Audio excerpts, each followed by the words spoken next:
So, yung pagkasabi niya na siya yung bread of life, ito yung next naman na sinabi niya. Na kung sino raw ang tumingin or maniwala sa kanya, ay magkakaroon ng eternal life. Siguro sa isip-isip ng mga tao doon, pag kinain ko pala yung katawan ni Kristo at ininom yung dugo ni Kristo, magkakaroon ako ng eternal life. Which is mali. Sabi dito, na Jesus is the bread of life. Yan, kanina, yung binasa natin. Verse 35, sabi dito, then Jesus declared, I am the bread of life. Whoever comes to me will never go hungry. Pero yung bread of life, kapag kinain mo raw, yung bread of life ay hindi ka na raw magugutom. Eh, yung sabi ni Jesus dito, hindi, pag kumain ka raw ng bread of life, hindi ka na raw magugutom. So, saan ka pa? Pero mali. Ibang ano yan, ibang konteksto.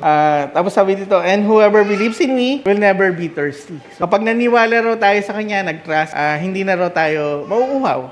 Next slide, verse 58, sabi dito, this is the bread that came down from heaven, your ancestor ate manna and died. But whoever feeds on this bread will live forever. Di ba during nung nasa wilderness, yung mga Israelites, merong binigay sa kanilang mana, yung manang bumabagsak sa galing heaven. Pero nung kinakain nila ito, ganun rin, namatay rin sila. Hindi sila nagkaroon ng eternal life. Pero sabi ni Jesus, kapag yung bread of life ay kinain mo, you will live forever. You will have eternal life. These words are spirit and life. Sabi po sa verse 63, the spirit gives life, the flesh counts for nothing. Yung spirito raw nagbibigay ng buhay. Pero yung katawan, yung flesh, yung carnal, hindi siya parang baliwala.